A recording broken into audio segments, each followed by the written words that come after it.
Excel кестелік процессорында нейрондық желі құрамыз. Біз RBF, нейрондық желі, яғни радиалды базистік функциялары бар желі құратын боламыз. Бұл желіні жіктеу есептерін шешуге және оқыту үлгілеріне қолданады.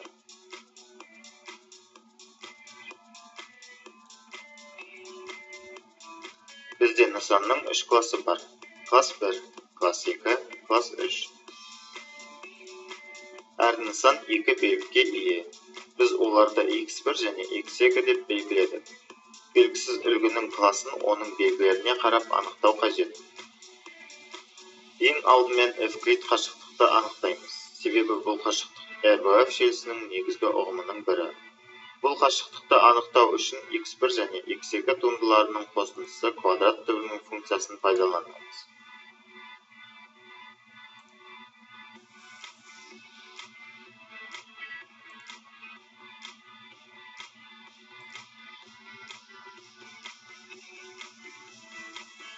Осы формуланы енгізіп, тізімнен түбір функциясын таңдаймыз және осы функцияның аргументі ретінде тағы бір функция туындылар сомасы болады.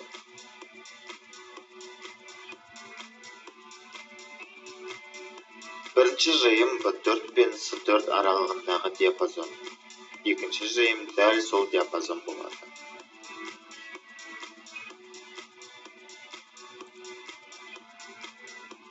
Автоматты толтыруды пайдалана отырып B4 пен D19 аралығындағы диапазонды толтырамыз.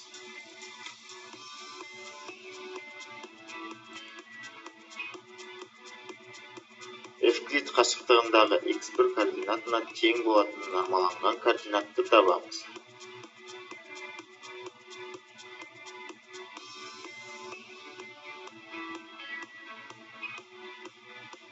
Және диапазонды E19-ға дейін толтырамыз. Екінші нормаланған координатты дәл осындай табамыз.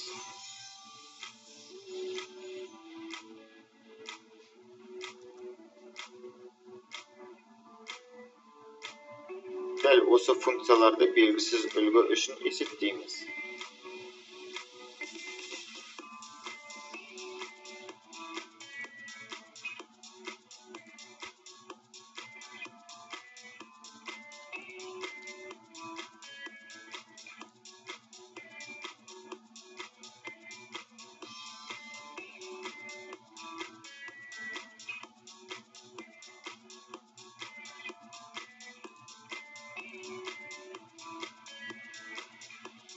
Әрі қарай белсендіру функциясын және де дәл осы функцияларды белгісіз үлгі үшін есептейміз.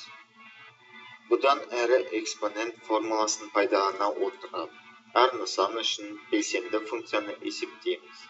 Және экспоненттер дәрежесіндегі нормаланған координаталар туындысының қосындысын x-1, x1 белгісіне және белсендіру функциясының квадрат бөлгіштеріне есептейміз. Оны біз желіміздің жалпылама функциясына өзгерте аламыз.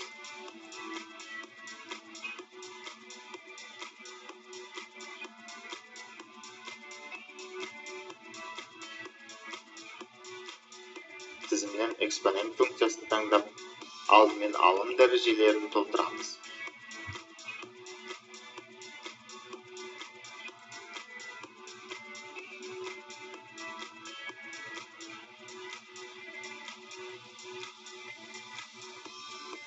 Белгілі үлгіні бірінші жиым ретінде, белгісіз үлгіні екінші жиым ретінде аламыз.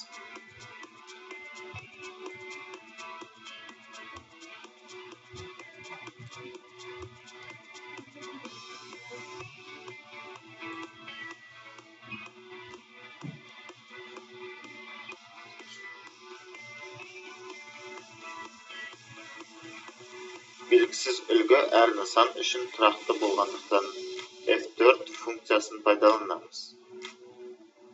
Әрі қарай экспоненттер бөлімінде бірлік шаршының белсендіру функциялары.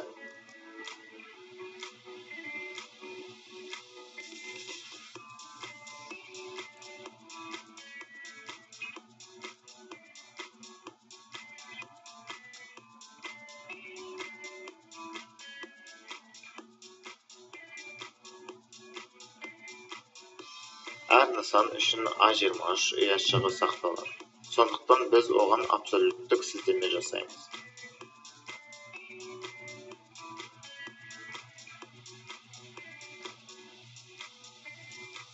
Және H4 пен H19 диапазонының арасын толтырамыз.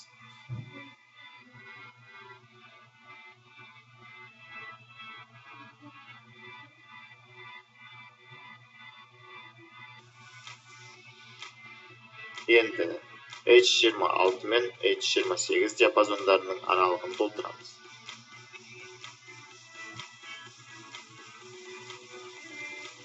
Бұл диапазонды егер функциясын пайдалана отырып толтырамыз.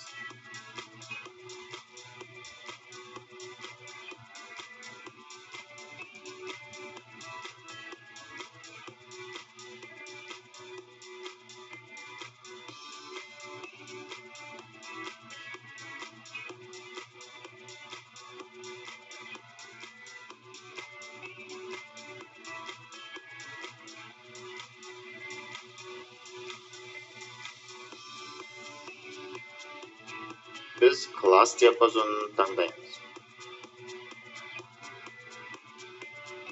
Ол H26-дан H28-ге дейінгі барлық ұяшықтар үшін сақталады.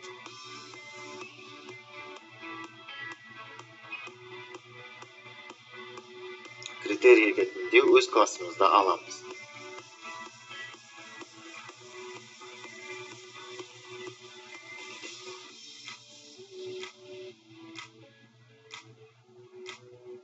Және оны бағынға аралас сілтемемен белсендіру функцияларға қосу диапазонын жасаймыз. Әрі қарай экспоненттер бөлімінде бірлік шаршының белсендіру функциялары.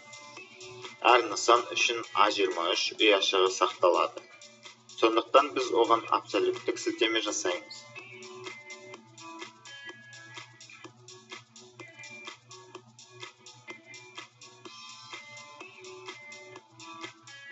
Енді белгісіз үлгінің класын анықтаймыз.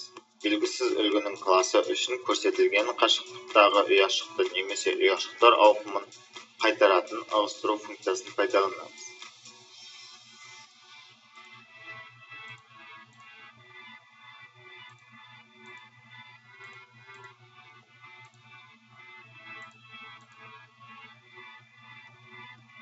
Ығыстыру функциясын таңдаймыз.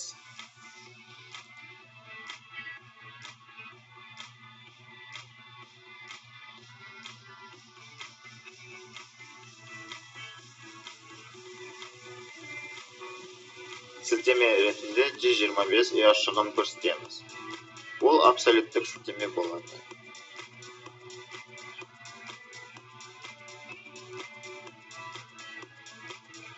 Ал жолдар бойынша ығысуды бізге берілген ұяшықтың позициясын табу қажет. Сол себепті біз ұяшықтар диапазонынан мән позициясын қайтаратын позицияларды іздеу функциясын пайдаланамыз. Біз H26-дан H28-ге дейін диапазонның ең үлкен мәнін іздейміз.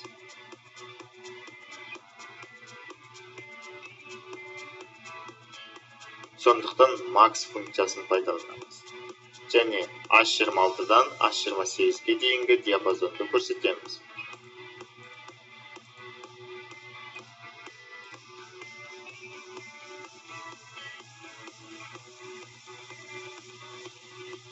Ол абсолютті сілтеме болады.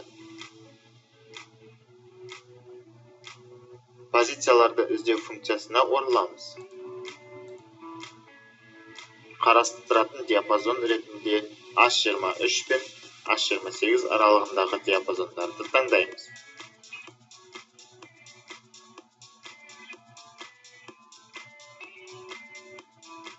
Сәйкестік түр ретінде нөлді және жылжыту функциясын аламыз. Бағандар бойынша жылжу бізге қажет болмайды. Сондықтан тағы да нөлді аламыз. Көріп отырғанымыздай, программа берілген үлгінің екінші классқа жататынын анықтады. Енді A, F, I сомасының функциясын табамыз.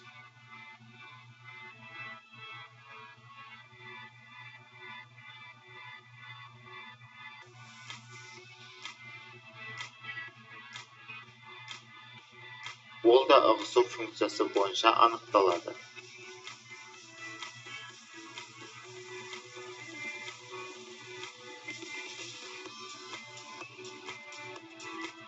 Енді H25 ұяшығына сілтеме жасаймыз.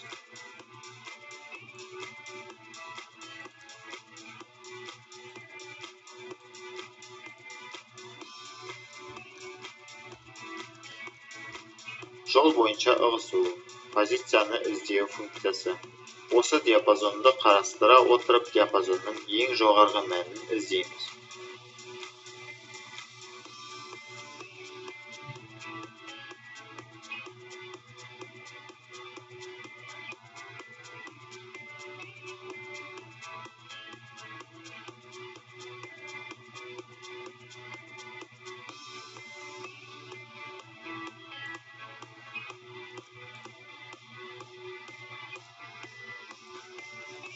Сондай-ақ сәйкестік түрі 0.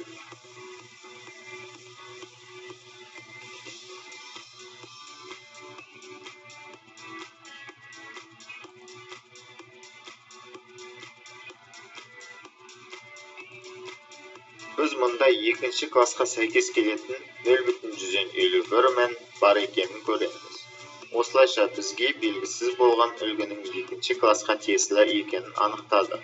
Абсолюттік сілтеме пайдаланғандықтан үлгіге жаңа параметрлер қосуға, олардың евклид қашықтығын табуға, нормаланған координаталарын табуға және осы үлгінің класын анықтауға болады.